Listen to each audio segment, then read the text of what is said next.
أعوذ بالله السميع العليم من الشيطان الرجيم بسم الله الرحمن الرحيم الحمد لله رب العالمين وبه نستعين وصلى الله على سيدنا محمد وأطهر الطاهرين وعلى الله عليهم أجمعين من الأولين والآخرين آمين رب العالمين. Aujourd'hui une vidéo pour répondre au frère Faisal Zahra qui m'a envoyé des questions, qui complétera la série sur les réponses aux internautes. Il m'a envoyé en fait 17 questions que je vais m'évertuer de répondre, Inch'Allah, dans la mesure du possible. C'est des questions qui concernent le fiqh, uniquement le fiqh. Sauf à la fin, où il me demande des conseils, sinon c'est que le fiqh. La première question. Le visage et les bras doivent-ils obligatoirement être secs avant de débuter les ablutions? Non, pas du tout. Le visage et les bras peuvent être mouillés. Avant les ablutions, ça pose aucun souci. Par contre, la tête et les pieds, bien sûr, il faut qu'ils soient secs. C'est-à-dire quelqu'un qui a été dans une douche, par exemple, il doit sécher le dessus de sa tête et ainsi que ses pieds. Deuxième question. Quand on fait les ablutions, si des gouttes d'eau tombent sur les pieds avant de les essuyer, doit-on recommencer les ablutions, sécher rapidement le pied en essuyant sur une serviette, par exemple, ensuite essuyer le pied avec la main? Donc on n'a pas besoin de recommencer les ablutions si il y a quelques gouttes d'eau qui sont tombées sur le pied avant de les essuyer. On essaye d'essuyer, par exemple, on a notre pantalon qui est comme ça, on peut dire, hein, voilà, je sais pas comment je pourrais, voilà, par exemple, ici c'est le côté avant de notre genou, et derrière, bon, on va faire comme ça, c'est mieux, notre genou, et derrière, c'est le côté, donc de derrière, derrière la jambe, et on peut essuyer notre pied derrière, en frottant notre pied, derrière notre pantalon, pour pouvoir sécher. Ou bien éventuellement avec une serviette rapidement, oui, ça pose aucun problème. Après, il est dit qu'il y a une légère tolérance pour ça. Bon, je pourrais pas expliquer qu'est-ce qu'on veut dire par tolérance, mais s'il y aurait quelques très gouttes minimes, ça poserait pas de problème d'essuyer le pied, d'essuyer la main sur le pied comme ça. Mais sinon, s'il y a beaucoup d'eau, effectivement, il faudrait essuyer, sécher rapidement le pied sans refaire les ablutions. Si on doute du nombre de lavages, que devons-nous faire? Du nombre de lavages, entendons-nous bien, au moment des ablutions, qui concernent les ablutions. Allahumma salli ala Muhammad wa ali Muhammad. J'ai un léger problème, je vais régler ça tout de suite.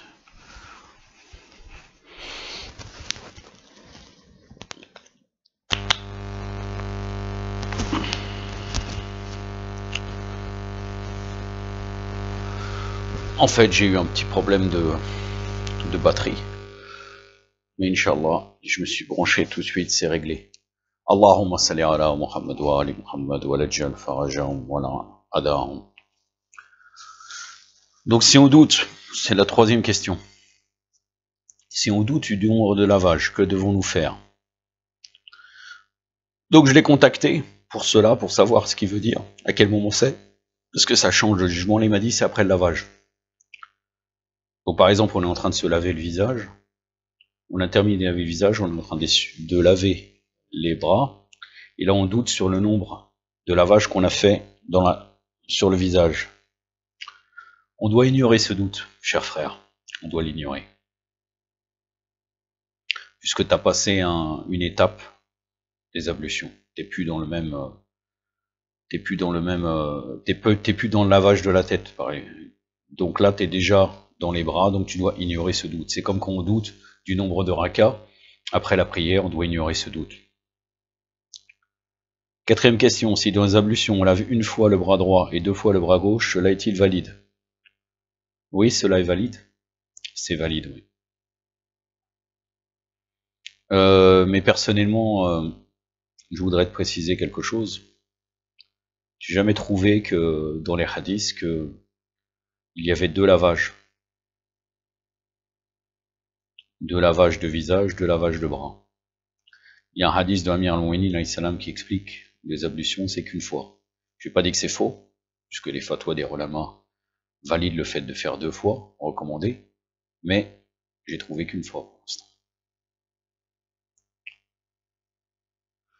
Ou devons-nous obligatoirement laver les membres le même nombre de fois pour que les ablutions soient valides? C'est toujours la même question. Non, on ne doit pas obligatoirement laver les membres le même nombre de fois. Il n'y a pas de souci. 5e question. Les règles des ablutions sont-ils les mêmes chez l'homme et la femme? Et doivent-ils les compter doivent-ils les accomplir de la même manière? Les règles des ablutions sont les mêmes chez l'homme et la femme, sont les mêmes. Avec quelques éléments recommandés. Par exemple, dans le lavage du bras, pour nous, il est recommandé de laver de commencer par l'extérieur du bras, et les femmes, c'est recommandé de commencer par l'intérieur du bras, comme ceci. Voilà.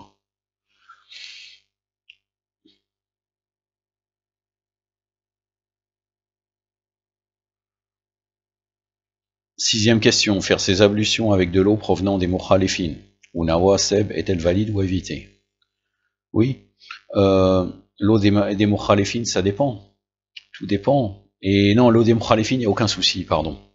L'eau provenant des mukhalifin, il n'y a pas de problème. Mais qu'est-ce qu'on entend par eau provenant d'eux? C'est ça aussi la question à savoir. Parce que, est-ce que ces gens sont propriétaires de l'eau? Après, s'ils payent l'eau, effectivement, ils ont un droit. Ils sont chez eux, ils payent de l'eau. Effectivement, ils pourraient te dire, tu n'utilises pas cette eau. Ça, c'est autorisé. Mais admettons que ça soit un puits. L'eau appartient à tout le monde. On peut pas dans le faire qu'on peut pas comment dire, se l'approprier. Là, par contre, pour le nawasib, faire ses ablutions avec de l'eau, on pourrait dire que ça serait de l'eau usurpée, puisqu'il n'a aucun droit en vérité sur cette terre, le nawasib. Donc là, ça serait à éviter. Ça serait à éviter. Si effectivement, c'est vraiment son eau. Mais ça, il faut chercher vraiment si c'est comme cela. 7e question. Dans la salade, on doit prier sur une torba si on n'en a pas sous la main pour X ou Y raison. Comment faire? En fait, la 7e et la 8e question sont ensemble. Se prosterner sur les ongles est-il valide? Bon, je vais vous citer hadith de l'imam Sadiq alayhi salam, où l'imam explique les choses sur lesquelles on doit faire soujoud. Quelqu'un a dit à l'imam Sadiq alayhi salam quelles sont les choses sur lesquelles on peut faire soujoud, donc la prosternation. Et l'imam alayhi salam lui a dit, il n'est permis de faire soujoud que sur la terre, ou sur une chose qui pousse sur elle, mais qui n'est ni une chose comestible, et ni une matière dont on peut se servir pour faire des habits. Alors la même personne lui a dit, puisses-tu vivre au prix de ma vie? Pourquoi on ne peut pas faire soujoud que sur ces choses-là? Et l'imam alayhi salam lui a dit, puisque soujoud est une soumission à Allah. Donc on ne doit pas le faire sur une chose comestible, ou sur une chose dont on peut se servir pour faire des habits. Car les gens de ce bas monde sont les esclaves de ce qu'ils portent et ce qu'ils mangent. Et puisque soujoud est une forme d'adoration d'Allah, donc le croyant ne doit pas le faire sur l'idole de ceux qui se sont laissés tromper par ce bas monde. Voici le Shira, le volume 5, page 343.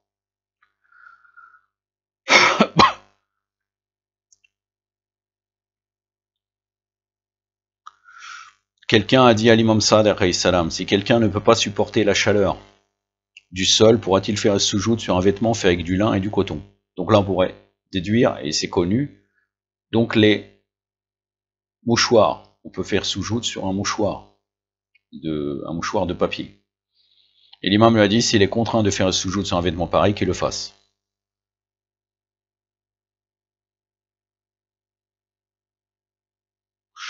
Donc les fuqaha, ils ont déduit, il y a plusieurs règles, il n'est permis de faire soujoud que sur la terre, ou sur une chose qui pousse sur elle, mais qui n'est ni une chose comestible, et ni une matière dont on peut se servir pour faire des habits.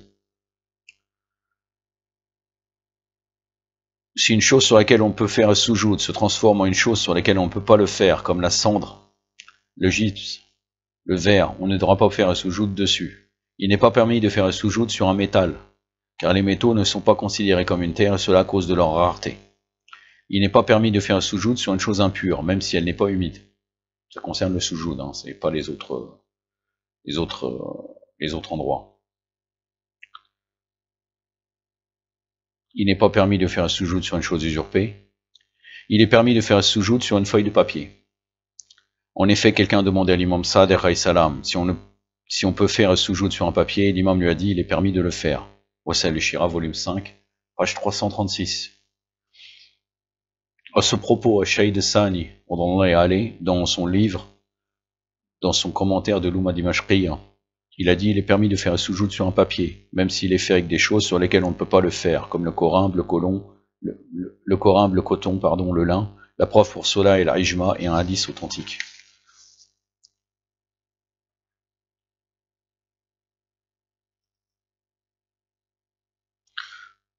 Il y a une question qui a été posée à l'auteur de Fiqh Imam Sadr, c'est le livre que je suis en train d'utiliser pour vous donner ces informations.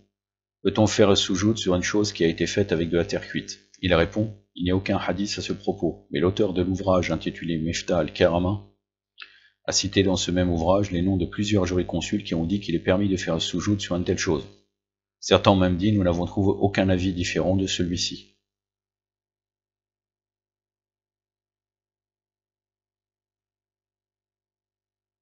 Apparemment, El Majlesi validait cela, puisqu'il y a la référence de Biar al-Anwar, volume 85, page 151, à vérifier.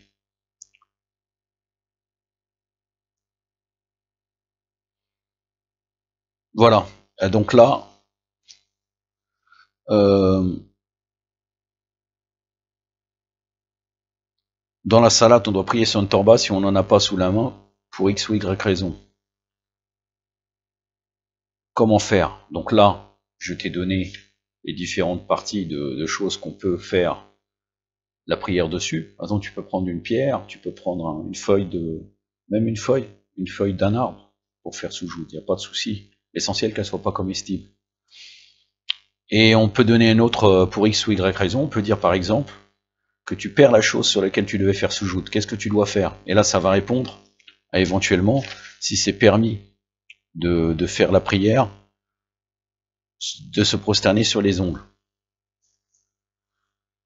Donc il y avait une question qui a été posée à Mohamed Jawad Marnia dans Fiqh Imam Sadr, si au moment de l'accomplissement de la prière, quelqu'un perd la chose sur laquelle il fait soujoud, que devra-t-il faire? Donc s'il reste assez de temps pour faire la prière en son temps, il devra interrompre sa prière pour chercher une chose sur laquelle il pourra faire soujoud. Ensuite, il devra refaire la prière. S'il ne reste pas suffisamment de temps pour refaire la prière, il devra continuer de prier en faisant un soujoud, donc la prosternation, sur une partie de son vêtement, mais à condition que celui-ci soit fait avec du lin ou du coton, donc un vêtement naturel. Et si son vêtement est fait avec une autre matière, il devra faire un soujoud sur un métal. Et s'il ne trouve pas un métal, il devra faire un soujoud sur la paume de sa main. Voilà. Voilà, c'est là. Hein, la paume de sa main, ici. Donc comme ça. Ce n'est pas les ongles. La paume de sa main, c'est l'endroit du soujoud qu'on doit obligatoirement utiliser et poser. Ça fait partie des 7 parties. Ici, la paume de la main, qu'on doit poser forcément sur le sol. C'est pour cela que dans Ahlul Bayt, on doit couper uniquement les 4 doigts en cas de vol. Et on ne touche pas à ça parce que ça, il y a le verset coranique, il y a Masajid Lillah. Masajid, c'est les lieux de prosternation, et ça, on ne doit pas y toucher. Donc, on peut faire soujoud comme cela.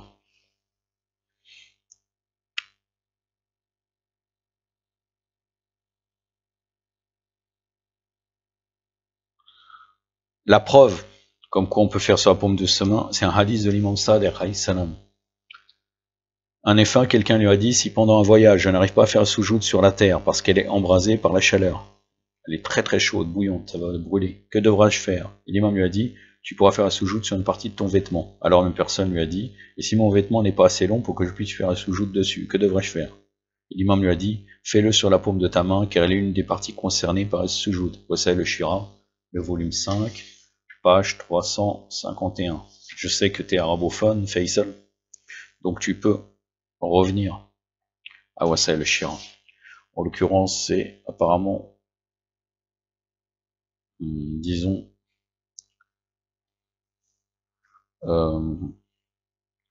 donc vers la page 343, 352, du volume 5, 365, 356. Donc là, dans ces pages-là, tu vas retrouver les hadiths. Et un chercheur en sciences islamiques, c'est ce qu'il doit faire. Quand par exemple, il y a beaucoup de choses que les gens l'ignorent, c'est-à-dire comment prendre des notes, c'est pas la peine qu'il réécrit tout le cours, il doit prendre les notes, surtout les références, pour pouvoir revenir. Et c'est comme ça qu'il va pouvoir améliorer ses connaissances. Donc tu peux aller vers Wasail al-Shira, le volume 5, Wasail al-Shira, et tu pourras retrouver des hadiths et plus d'informations sur ce sujet, Inch'Allah. La question numéro 9, puisque le 7 et 8, c'était deux questions ensemble. La question numéro 9, si je ne suis pas chez moi et l'heure de la salat rentre et je vais faire salat à la mosquée, comment faire ma salat s'il n'y a pas de torba? Bon, on a déjà répondu à la question précédemment. À savoir que si j'entends de rentrer chez moi pour faire la salat, elle sortira de son heure. Oui, on a déjà répondu. Tu dois faire la prière sur place, bien sûr, tu ne dois pas sortir de l'heure. Mais tu fais soujoud sur ce qui a été dit. Et finalement, il y a 13 questions, moi je me suis trompé, c'était pas 17. La question numéro 10. Quels sont les textes sur Salat al-Watira et l'importance de cette salat? J'ai pas des textes en main, mais Salat al-Watira, donc la salat de 2 rakas assises après Salat al-Isha, fait partie des 51 rakas prescrites du croyant. Je vais te citer le hadith, un hadith qui va dans ce sens-là, qu'on parle des caractéristiques du croyant. Comme quoi les caractéristiques du croyant sont 5. Bon, franchement, après, moi personnellement, je suis à côté de la plaque sur ce sujet. C'est-à-dire que je ne suis pas à pouvoir appliquer ces 5. Donc, selon l'imam Hassan Askari alayhi salam, donc les pères de l'imam al-Hujja, les signes du bon croyant sont au nombre de 5. L'accomplissement de 51 rakas de prière. Donc, 51 rakas, c'est 17 obligatoires, le nombre de rakas prescrites, enfin, salat as-Subh, Dhuhr, al-Asr, Maghrib et Isha, et 34 surérogatoires. Je vais te les décrire, comme ça tu verras. Et donc c'est comme ça que le Watira, on l'argumente. Je dis comme ça, mais il y a sûrement des hadiths, autres hadiths, mais je connais que ça. Donc, 2 rakas avant Salat as-Subh, qu'on appelle Salat al-Fajr, qui fait partie du temps. On est dans le temps de Salat al-Fajr. Donc le début du temps. 8 rakas avant le Dhuhr, là dans le temps du Dhuhr. C'est-à-dire que le Dhuhr vient juste de rentrer, on fait les 8 rakas. Si on va trop loin, on pourra peu faire ces 8 rakas, donc il faut essayer de faire au début du temps.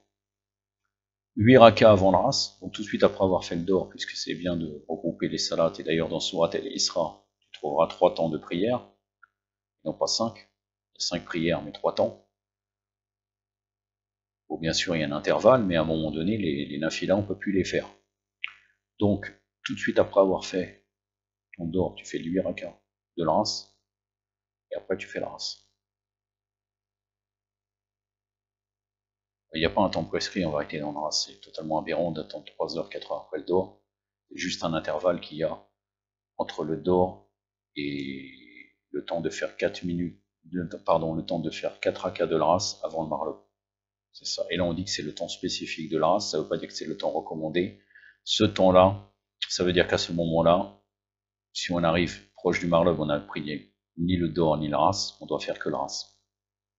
Et après on fait le Dhuhr Qada. C'est le temps vraiment spécifique de l'As. Des fois, il y a des gens qui comprennent mal, ils pensent qu'ils font le Dhuhr, après ils attendent peu de temps avant le Maghrib, ils font l'As, c'est chaud. Donc 8 rakas, hein, avant le Dhuhr et avant l'As. Après tu fais ton Maghrib. Il y a 4 rakas.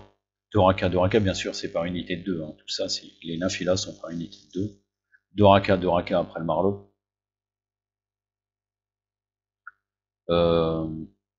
Après, il y a un autre salat, mais je ne fais pas partie des 51 rakas qui est très très importante, c'est salat al-Rufayl, qui est entre le Maghrib et l'Aïcha, avec des citations spécifiques de versets, et même dans le Kunut.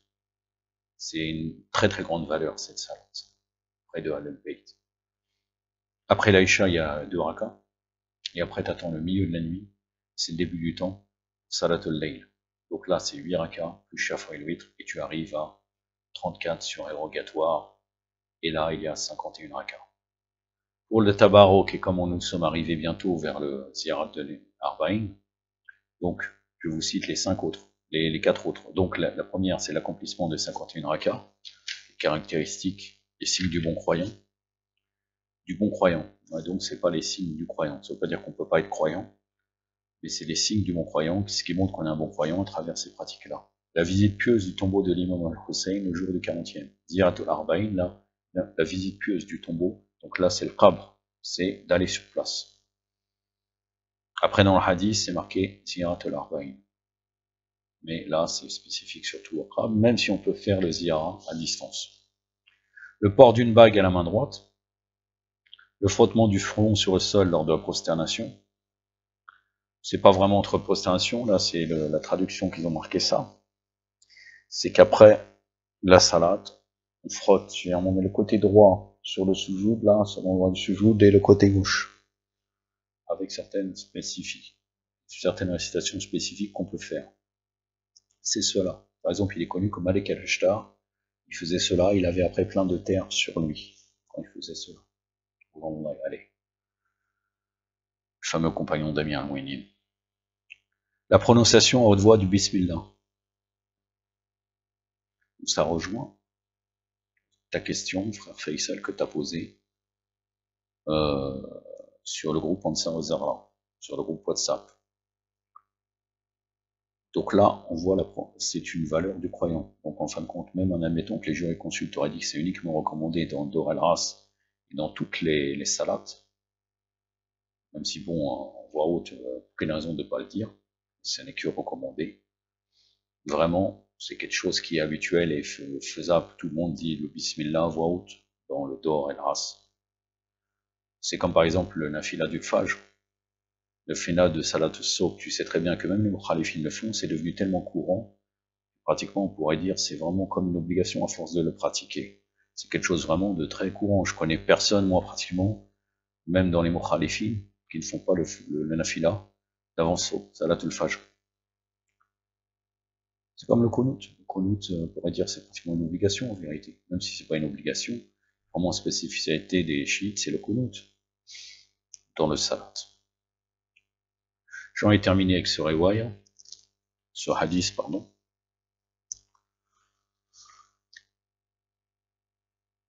La 11e question. Quel est le statut de manger ou boire des choses préparées ou venant des mukhalifin ou nawasib? C'est la même chose qu'avec l'eau. Il y a les règles de la pureté, c'est comme par exemple, pour ne pas incriminer une certaine communauté, un certain groupe ethnique, je vais dire des bouddhistes ou hindouistes, hein, tout en sachant que les mukhalifin ne sont pas najis. Le bakri de base n'est pas najis. Le nawaseb, là, la catégorie du nawaseb, puisque j'avais déjà expliqué, c'est pour ça que même d'ailleurs, la dernière fois tu avais posé une question sur le groupe, je n'ai pas pris le temps de répondre, puisque j'ai une vidéo que j'avais déjà postée. La définition et différentes catégories de l'incivi. C'était une question que j'avais traduite venant d'une réponse à une question posée à Shirias al-Habib, Afidanullah. Là, le nawaseb qui est najis, qui est impur, c'est celui qui est contre les Ahl-Bayt et contre les Shia, ou bien aussi même qui serait contre uniquement les chiites, ce fait qu'il est nawaseb. S'il met Abu Bakr et Omar avant Imam Ali, il est nawaseb, mais pas nawaseb najis, chose qui va concerner la plupart des mukhalifin qui sont actifs et qui connaissent leur religion, qui sont nawaseb, mais pas nawaseb najis. Donc il n'y a aucun problème de manger chez eux, ça pose pas de problème, ils préparent des repas. Concernant un nawaseb, c'est le même jugement que si on irait dans un restaurant chinois, par exemple. Tu pourrais manger éventuellement leur repas. Là, on parle des choses halal, bien sûr. Mais le problème, c'est de savoir est-ce qu'ils mettent des gants ou non.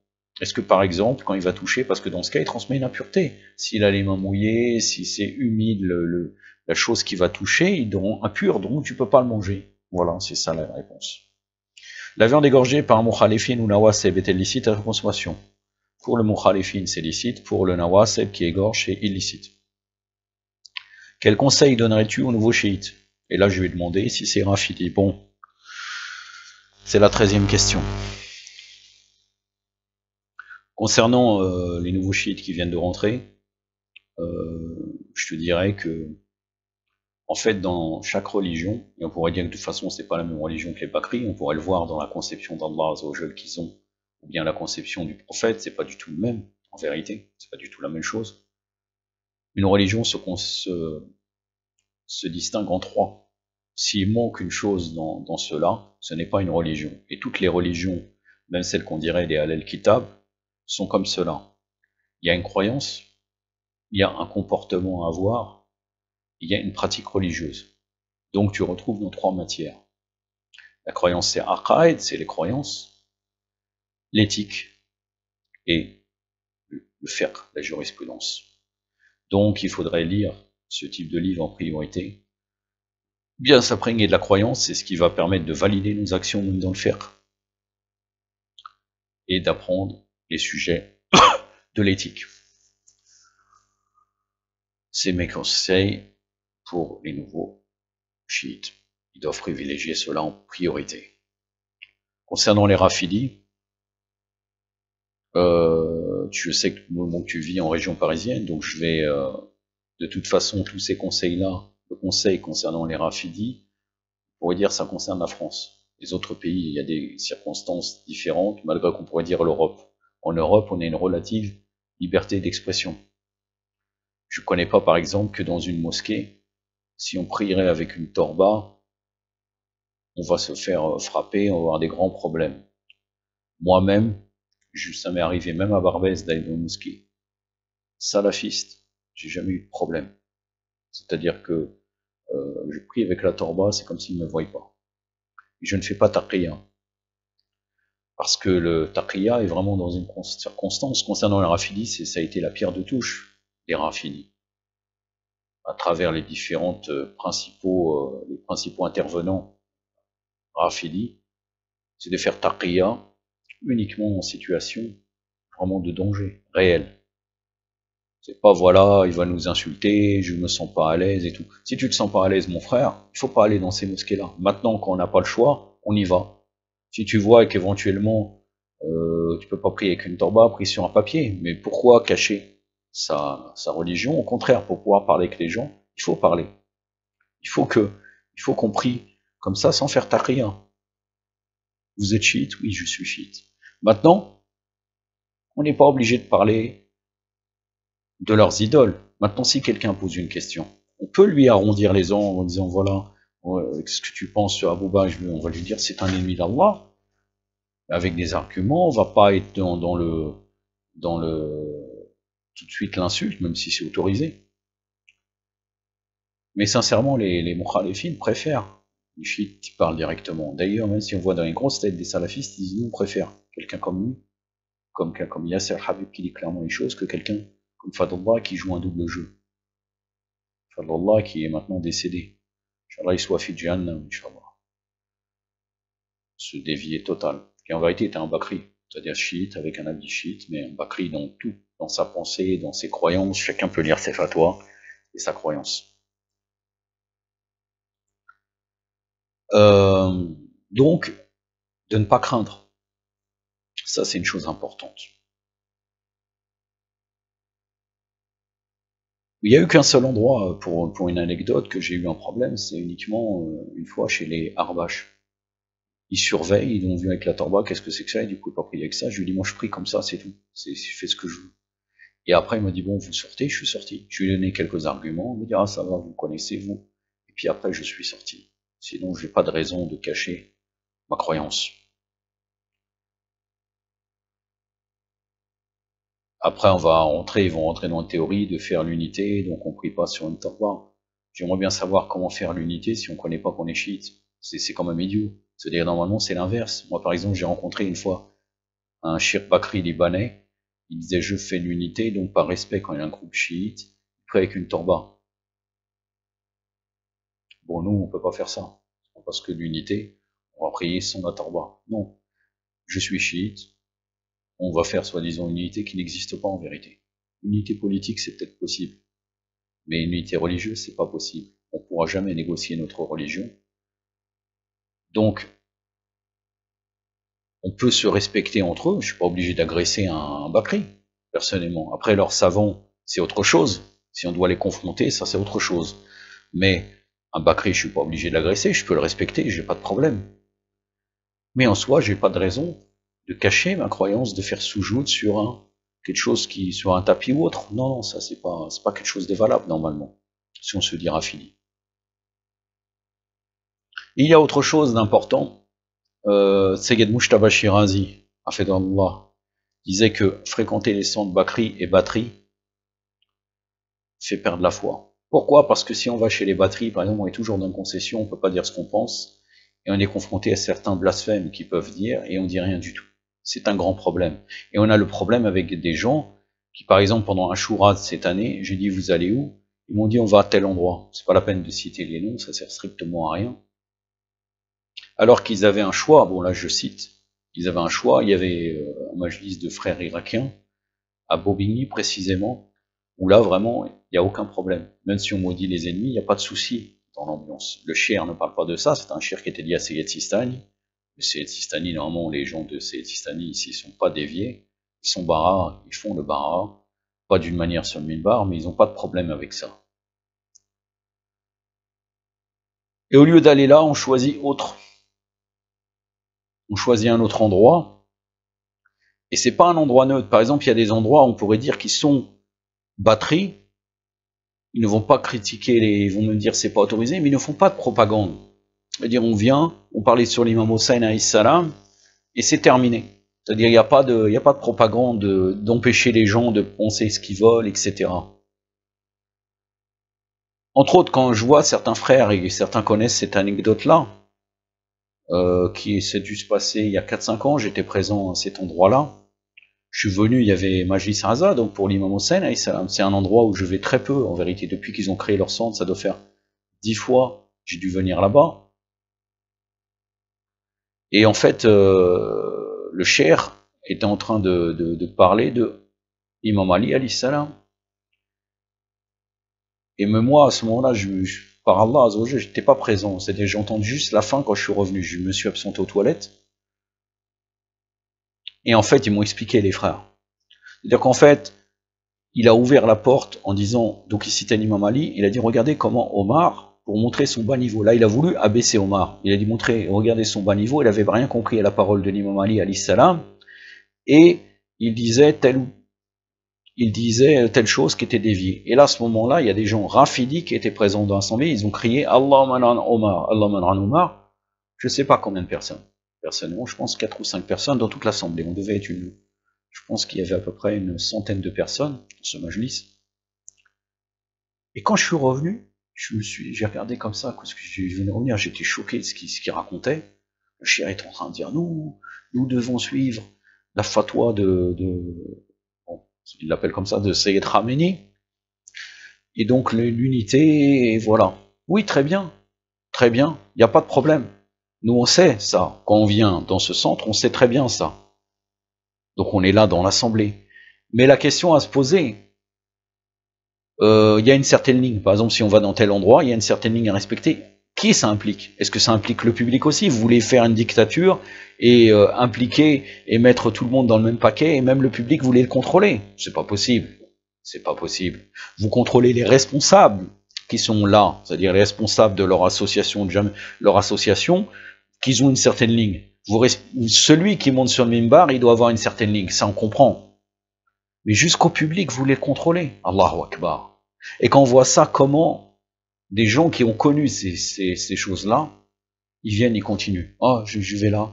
Pourquoi? Pourquoi tu choisis ça? Pourquoi nous, en tant que Rafidi, on se dit pas voilà, il n'y a aucun centre qui va dans notre ligne. Faisons une unité, parce que je sais qu'il y a des divisions entre les gens disciples de Hassan al-Ayyari, ceux qui sont proches de Sir Yasser Habib, celui du Marja qui est au Liban, Hamoud al-Rameli, Hafidhahullah, il est Marja, mashallah, et d'autres qui sont d'accord pour le bara en règle générale. Après, il y a des petites divergences sur telle ou telle chose, ou avec les Shirazi. Toute cette unité, et se dire, nous, on va essayer de faire un centre. Il faut qu'on essaye, il faut qu'on prenne conscience, qu'on fasse des réunions entre nous, et qu'on fasse un centre, qu'on reste pas comme ça. Mais non, et c'est comme ça que finalement on tourne en rond, et qu'on n'a aucune conscience de faire quoi que ce soit. C'est-à-dire finalement, Ça reste théorique, ça reste des gens qui vont parler peut-être éventuellement comme je suis en train de faire dans une vidéo. Mais en soi, il n'y a pas de... Et comme ça, on n'avancera jamais. Si chaque fois on pense, on est satisfait d'aller dans ces endroits-là. Je vous rappelle quand même que quand on va chez les Bakri, par exemple, eh ben ils sont en train de faire l'éloge des ennemis de Ahlul Bayt, alayhim salam. Et cette catégorie de chiites qui se disent chiites interdisent qu'on critique les ennemis de Ahlul Bayt. Donc voilà, ça mon conseil de Rafidi, de ne pas être satisfait de cette situation, et c'est comme ça, Inch'Allah, qu'on avancera. J'en ai terminé avec cette question, avec ces questions, frère Faisal. Inch'Allah, je suis à ton service. S'il y a d'autres questions, des précisions, Inch'Allah, on pourra continuer éventuellement à faire des vidéos comme cela.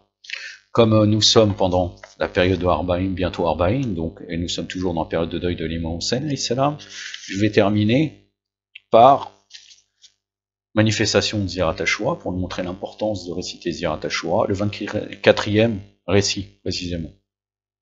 Le respectable fils d'Ayatollah Amini. Ayatollah Amini, c'est celui qui a écrit Al-Radir, une grande encyclopédie sur le hadith d'Al-Radir. Il était jusqu'en Inde pour que des gens lui rapportent le hadith d'Al-Radir. C'est-à-dire que tellement il a été loin, il a recherché tous les manuscrits qui concernent Al-Radir. Allahu Akbar. Fils d'Ayatollah Amini, docteur Mohamed Radir Al-Hadi Amini. Donc normalement originaire du Liban actuel. Raconte, 40 ans après le décès de défunt Ayatollah al-Uzma al-Amir al-Amini al-Najafi, c'est-à-dire en l'an 1394 de l'Hégire, je vis en rêve mon noble père, auteur du livre Al-Radir, lors d'une nuit de vendredi, avant l'appel à la prière de l'aube. Je le trouvais joyeux et satisfait, je m'avançais, puis après l'avoir salué et avoir embrassé ses mains, je demandais, « Cher père, quelle est l'action qui a suscité votre bonheur et votre salut dans l'autre monde ?» Il dit, « Que dis-tu » De nouveau je demandais, « Cher père, là où vous trouvez à présent, quel est l'acte qui vous a donné le salut? Votre livre Al-Radir ou bien vos autres écrits, ou bien la fondation et la construction de la bibliothèque Amir al-Mouminin alayhi salam. Il répondit, je ne comprends pas ce que tu veux dire, essaie de parler plus clairement. Je dis, cher père, à présent vous nous avez quittés, et vous vous trouvez dans un autre monde. Là où vous êtes, quelle est l'action qui a fait votre salut, parmi les centaines de services et de travaux considérables, scientifiques et religieux que vous avez effectués? Défunt Alama Amini réfléchit, puis dit rien d'autre que la ziyarat de Abu Abdullah al-Hussein alayhi salam. Je dis, vous savez sans doute que maintenant les rapports entre l'Iran et l'Irak ne sont pas bons et que le chemin de Karbala est fermé, que faire? Il répondit, participe aux assemblées de deuil de l'imam al-Hussein qui ont lieu. On te donnera pour cela la récompense d'une ziyarat à l'imam al-Hussein alayhi salam. Puis il ajouta, cher fils, dans le passé je t'ai encouragé à réciter la ziyarat Ashura. À présent je te conseille de ne jamais cesser de la réciter et de ne jamais l'oublier pour quelque raison que ce soit. Lis-la régulièrement et fais-en un devoir. Cette ziyara a de nombreuses influences, bénédictions et utilités qui sont en cause de ton salut et de ton succès et de ton bonheur dans le bas monde et l'autre monde. J'espère que tu ne m'oublieras pas dans tes prières. Le fils d'Ayatollah Amini ajouta, Alama Amini, bien qu'ayant de nombreuses occupations, écrivant, lisant beaucoup, organisant et menant à bien la construction de la bibliothèque Amir al-Mouminin alayhi salam dans la ville de Najaf, était très attentif à toujours réciter la ziyarat Ashura et conseillait de le faire. Et c'est ainsi que moi-même, depuis environ 30 ans, je la récite assidûment. Allahumma salli ala Muhammad wa ali Muhammad wa lajjal farajahum wa al'an adahum. Wassalamu alaikum wa rahmatullah.